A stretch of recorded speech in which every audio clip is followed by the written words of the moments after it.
So I just wanted to highlight this. You guys have all got this in your pack. And if you were to turn to the front page, we actually did our own research of those 9,000 fund managers on our website. And we found that 78% of all fund managers underperform their benchmark. Their average fees charged is 1.74%. So this is all funds. And the extent of the underperformance is 1.88. So pretty much majority of fund managers underperform their benchmark by the cost of their fees. Now, a lot of people say to us, and I'm going to steal some of Nathan's thunder, we do active funds. So we do those, diversified pizza-based funds that we call, conservative, balanced growth and high growth. We do active funds. The reason why we do active funds is we do believe we can outperform the market. We do believe we're in that 22%, and that's because we keep those funds small. If you think about industry super funds and big retail funds with billions of dollars, they find it very, very hard. If you think about the Australian stock market, top 20 stocks probably represent 50, 60% of the market.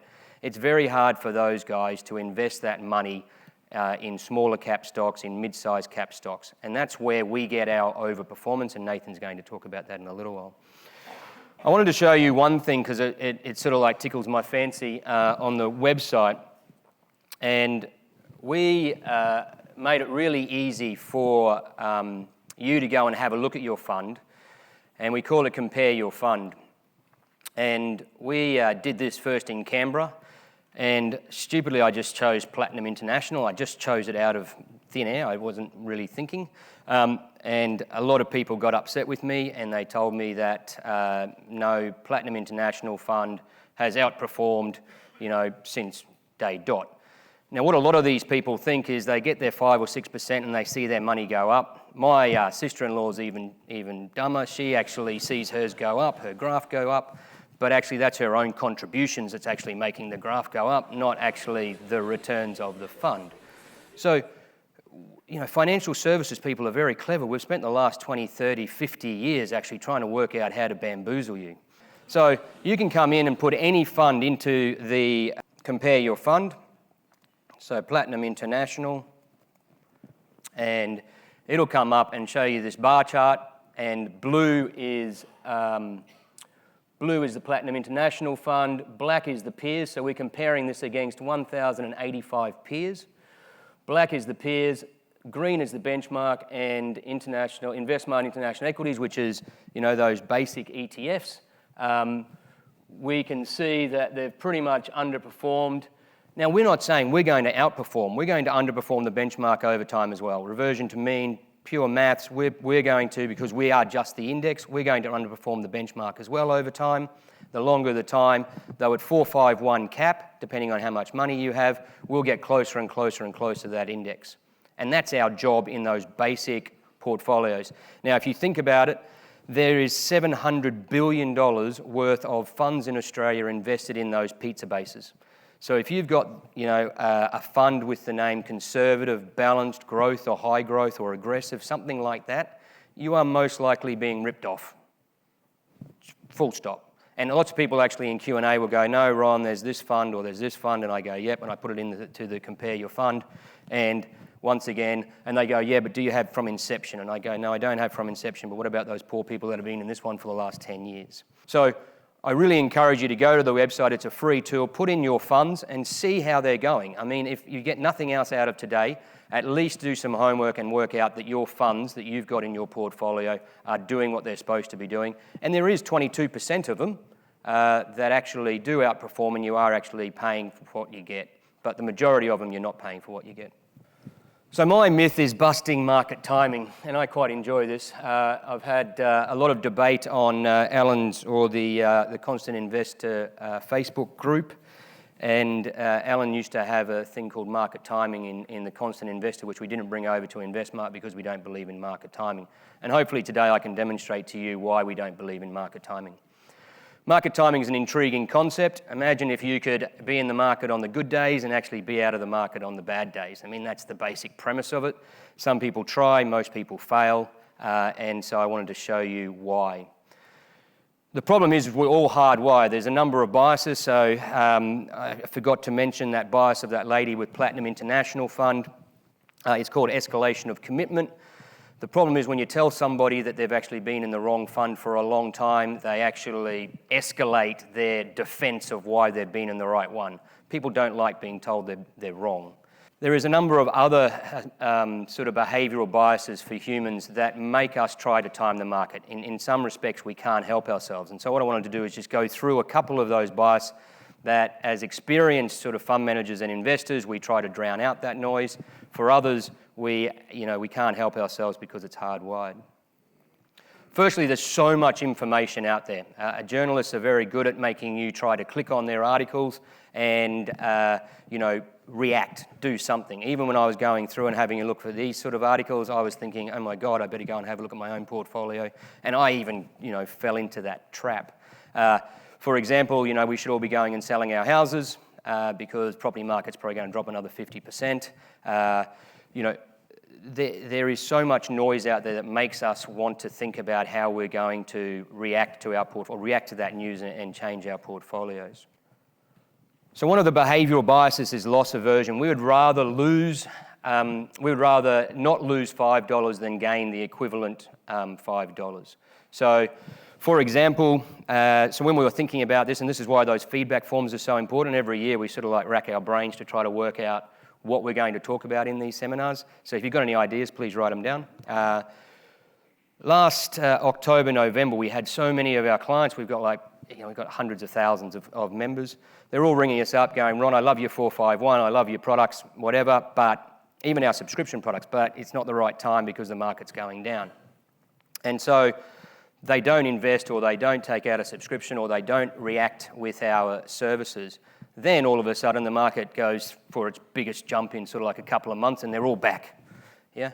Loss aversion makes us buy at the highs and sell at the lows. That is predominantly what retail market does, and we see it all of the time, even though we constantly send out emails and newsletters and whatever else saying, hey guys, don't do anything, just wait. If you're in a good portfolio, you'll be fine. So loss aversion drives us consciously or subconsciously to do dumb things. This one I enjoy. It's called the dread effect. And we've all done it. I was doing it last night about some other stuff. At 3 o'clock in the morning, I woke up and I was catastrophizing about something. We catastrophize about low probability events. Interesting, if you saw a dark shadow in the waves, you would probably swim, so would I. It's probably not a great example, but the Southern Cross University did a drone study of beaches in New South Wales, and they found it was 135 times more likely to be a dolphin in the waves than actually a shark. So that's sort of like the dread effect. We catastrophize events. So the market's going down in October. We thought it was going to go further. We might have got out of the market, and we tried to time the market. This one's an interesting one. This is a chart, and most people who are chartists would look at this chart and they would see a head and shoulders. They might see recurring bottoms, might see recurring tops. I don't know what that means, but I looked it up. And this is a great one. What you can do is this is actually a chart of the stock market or a share price or anything. You can actually just go into the internet and do a random generator of numbers, and I just charted that and it came out to be this. You can go and do that as well and give it to one of your chartist friends and see how they react, and they'll tell you where the stock price is going to go, but it's actually just a random set of numbers. And the interesting thing is this is actually called apophenia. So apophenia is we see trends or we see patterns in everything. So take my supermarket line. We're in the supermarket line. We see the other one going faster. We look in our supermarket line and there's some kids behaving badly. There's a person with lots of bags or groceries. So we change lines. Lo and behold, we find that the other one actually went faster. We've all done it. I do it all the time.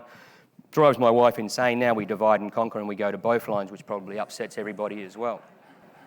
But it's called apophenia. We look for patterns in everything we do. We see it in intelligent investing when we put out buy recommendations. You can't help yourself. You go to the stock price, you look at the chart and you go, oh, wait up, it looks like it's going down.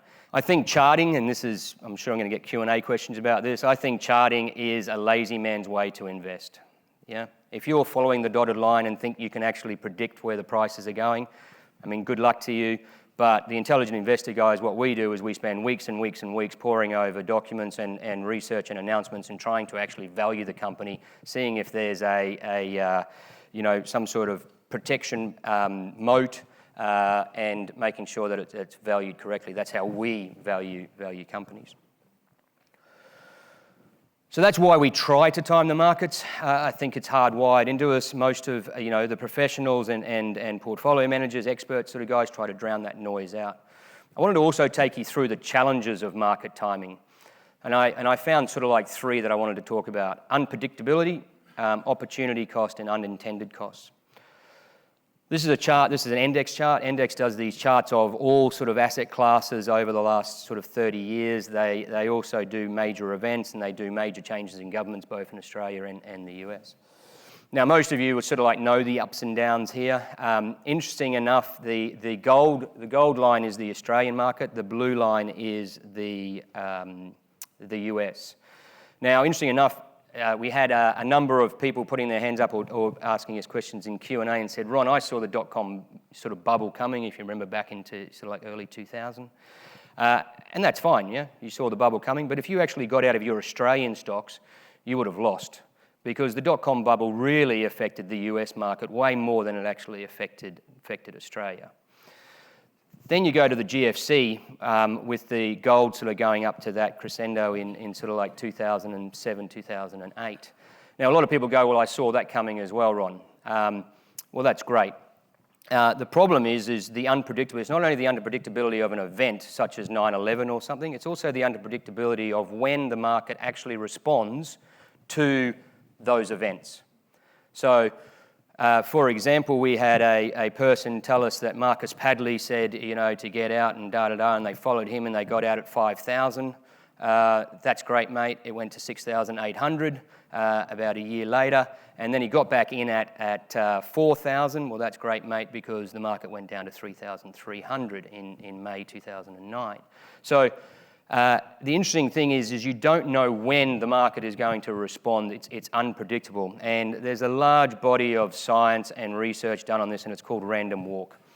And they've proven that stock prices are a random walk. You can't use past prices to predict future prices.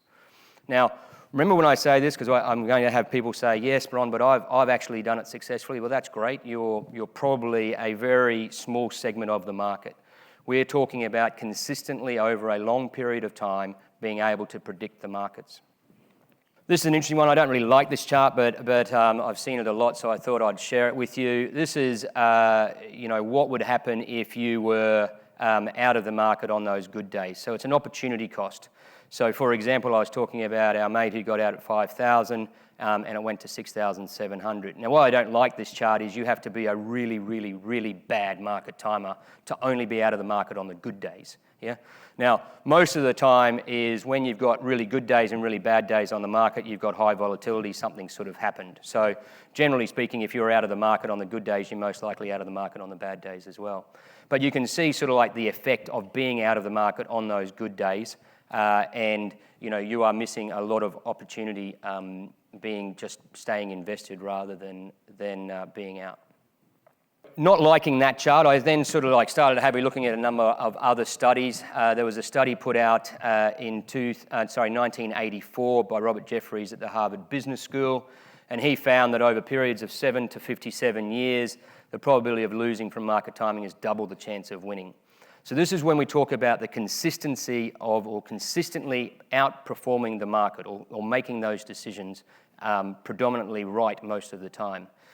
Kepler, which is a hedge fund manager in the US, went a little bit further in 2016 with that study and found that an investor has to be right 59% of the time just to be the index that they're trying to beat. So think about that. You've got to be predominantly right most of the time when you're making those decisions to get in or out of a market or in or out of a share. There was another study done by Delbar in 2016, and he found that he studied a number of market timers over a period of time, and he found that if they just stayed invested, they would get 8.19%, and in fact, they on average got 4.67%. Why I wanted to highlight this study in particular was actually what he said, though. What he said in the study was the data also shows that when investors react, they generally make the wrong decision. So they generally make the wrong decision, so therefore they're less than 50% of the time, whereas the study before showed you have to be at least 60% right of the time. I think this is probably the most compelling one, though. It's the cost to market timing, especially in Australia with our tax regime. I know it's going to change. We're going to get lots of Q&A questions about that. But the cost to market timing of actually buying and selling the shares, so you've got brokerage, you're chewing that up. But the big one is actually capital gains. So in Australia, we get 50% CGT relief on capital gains if you hold that security for longer than a year. If you're getting in and out all the time, that means you're giving money to the government. And that means that's less money in your investment portfolio compounding over time. And we know how that compounding works from examples of Alan Kohler. So, giving your capital away to the government is by far and away the biggest compelling reason I think that market timing doesn't work. Peter Lynch, for those of you who don't know Peter Lynch, he was a Fidelity manager in the 70s and 80s. He outperformed the market year on year by basically double. I think his record is long-standing, and I think he did about 29.9% year on year for 20 years from 70s to the end of the 80s. He's obviously not a big fan of market timing. He sort of said, his best quote was, "I can't remember seeing anybody on the Forbes rich list of market timers." So he was saying that if you are so good at market timing, then surely you would be making billions and billions of dollars. Most likely you wouldn't be in our audience today because you probably don't need any help. So how do we do it? And I've only got 2 more slides. How do we do it? How do we think, if market timing doesn't work, and hopefully I've convinced you of the challenges of market timing, how do you do it? Well, we believe in rebalancing time from time to time, and it's a more disciplined approach. So we've had a lot of people over the last few weeks ask us in Q&A, well, isn't that market timing? No. So, for example, we did a study, and we presented this study, I think, last year in the seminars. Let's say if you take the GFC, coming up to the GFC, so we had a look at a balanced portfolio over the last 20 years. And what we did is we only had to rebalance 4 times. So when you use the portfolio manager, again, it's free. You put in all your investments. It tells you your sort of asset allocation across the different asset classes. So it even looks into your managed funds and into stocks and goes, right, well, that's an A REIT, so that's property. Even though it looks and smells like an Aussie equity, we go, that's an A REIT. We look into your funds and we go, right, well, you've got a little bit of exposure to international. We add all that up, put it in a pie chart. We compare that to your risk profile that you choose. We even last year introduced your own custom asset allocation. So if you don't like our asset allocations, you can actually choose your own, and you basically monitor your portfolio against that sort of set asset allocation. What we found for a balanced portfolio is we only had to rebalance 4 times over 20 years, and we increased our returns by about 1%. And how it happened was, think about balance, you sort of 50% in, let's say it's 50% in equities and 50% in fixed interest in cash. When we were starting, and let's say you started off in early 2000, so you started off in early 2000, as the market actually steamed ahead in equities, you were getting further and further out of whack with your risk profile. And so our health check score continually goes down from 100% to 75%. And once it got under 75%, we went, right, rebalance. It only happened 4 times. So in 2002, it happened. In 2006, it happened. In 2007, we had to move. And so what I mean it happens is the health check score, our equity exposure, got bigger than what we actually our risk profile suggested. So we took some risk off the table and we moved from Australian equities and international equities into cash. We did that in 2006. We did that again in 2007. Everybody goes, but that's market timing because then it crashed. No, we weren't even looking at prices. We were looking at our exposure to that asset class. So it had nothing to do where prices were going to go. So in 2006, we didn't go, oh, the market's going to crash. We're going to take some risk off the table and put it into cash. It was just that our risk allocation was more in Australian equities and international equities than what we actually required from a risk profile point of view. Then the market kept on going, and we did it again in 2006. Then the interesting thing happened. 2009 was the low of the market, and our health check said, well, now you've got to take money out of your cash because now you're overweight cash and underweight international equities and Australian equities. And so we moved money from cash over to international equities and Australian equities. So it's got nothing to do where we think prices are going to go. It's got to do with the fact that where your exposure is and making sure that that's in line with whatever your risk profile is. So if you remember what happened in 2000, everybody was flying high. 2006, everyone was doing high fives. You probably doubled your money. And then everybody was crying in 2007 and 8 and 9 thinking, I lost half my money. Well, the problem is you were greedy. And you kept on thinking you're going to get 20% returns every year and it's going to keep on going forever. And your international exposure, your Australian exposure, your property exposure, which is happening now, even though we're telling everybody they're overexposed to property, we have been doing it for 3 years, you are overexposed to something, you've got to make sure it's aligned with your risk profile.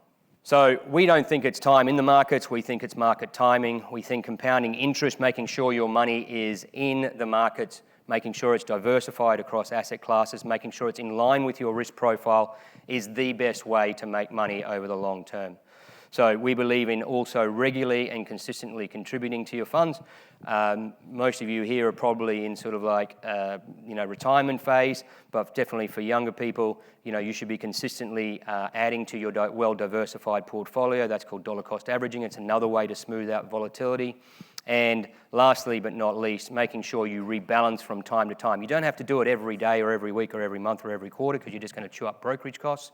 We think when your health check gets out of about 75% alignment to your risk profile, you should be having a good look at it. So thank you very much. That's myth busted.